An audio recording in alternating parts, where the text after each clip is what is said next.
എല്ലാ കൂട്ടുകാർക്കും preliminary second ഹദീസ് ക്ലാസ്സിലേക്ക് ഹൃദ്യമായ സ്വാഗതം. ഇന്ന് നമ്മൾ പഠിക്കുന്നത് ഗ്രഹണ നിസ്കാരമാണ്. ഗ്രഹണ നിസ്കാരം എന്ന് പറഞ്ഞാൽ അത്രയേ ഉള്ളൂ. 2 ഖിയാമും 2 റുക്കുവും ചെയ്യണം. ഒരു റക്അത്തിൽ തന്നെ 2 വട്ടം ഫാത്തിഹ ഓതാം, അഥവാ 2 വട്ടം ഖിയാമിലേക്ക് വരണം, 2 വട്ടം റുക്കുവും ചെയ്യണം. അപ്പോൾ അതിൻ്റെ രൂപം എങ്ങനെ?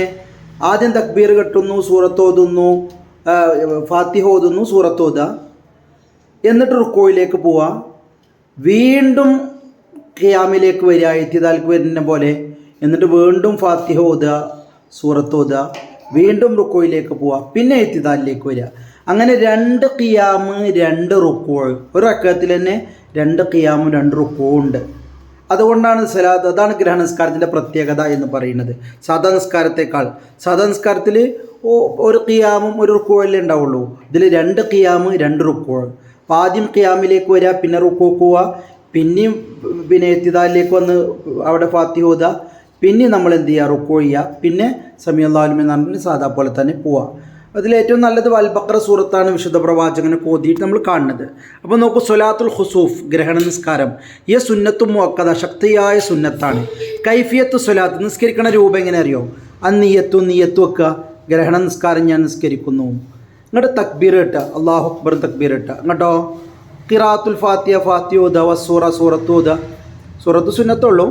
പിന്നെ റുക്കോയിലേക്ക് പോവുക, വീണ്ടും എഴുന്നേറ്റ് നിൽക്കുക, തുമ്മൽ ഖിയാമു, പിന്നെ എഴുന്നേറ്റ് നിൽക്കുക, ഖിറാഅത്തുൽ ഫാത്തിഹ വസൂറ, പിന്നെ ഫാത്തിഹയും സൂറത്തും തന്നെ ഓതുക, തുമ്മ റുക്കോ, പിന്നെ റുക്കോക്ക് പോവുക, തുമ്മൽ എത്തിദാലു, പിന്നെ എത്തിദാലിലേക്ക് സുജൂദ് ചെയ്യുക. ഇങ്ങനെ 2 റക്അത്തോ 3 റക്അത്തോ 4 റക്അത്തോ 5 റക്അത്തോ ഒക്കെ നിസ്കരിക്കുക. ഹദീസുകളിൽ 8 റക്അത്ത് നിസ്കരിച്ചതായിട്ടൊക്കെ വരുന്നുണ്ട്. അപ്പോൾ ഇതിനൊരു നിജപ്പെടുത്തിയിട്ടുള്ളൊരു റക്അത്തില്ല എന്നാണ് നമ്മളത്. എന്തായാലും മിനിമം നമ്മൾ 2 റക്അത്തെങ്കിലും നിസ്കരിക്കണം.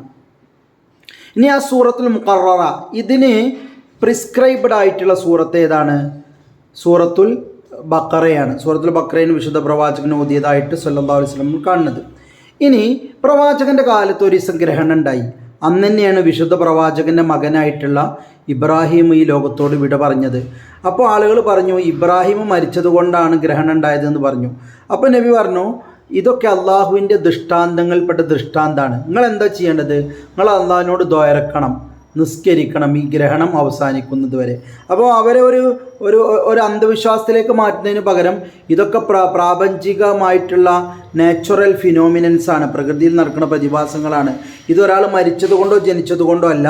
ഈ അള്ളാഹുവിൻ്റെ ഈ ദൃഷ്ടാന്തങ്ങൾ കാണുമ്പോൾ നമ്മൾ അള്ളാഹുവിനോട് പ്രാർത്ഥിക്കുക, നമ്മൾ അതിനുവേണ്ടി നിസ്കരിക്കുക, പ്രാർത്ഥനകൾ മുഴുകുക എന്നതാണ് ഒരു വിശ്വാസി ചെയ്യേണ്ടതെന്ന് പ്രവാചകൻ. അപ്പോൾ അതിൻ്റെ മതപരമായ തലവും അതിൻ്റെ സയൻറ്റിഫിക്കായ തലം കൂടി വിശുദ്ധ പ്രവാചകൻ അവിടെ അഡ്രസ്സ് ചെയ്യുന്നതായിട്ട് നമുക്ക് കാണും.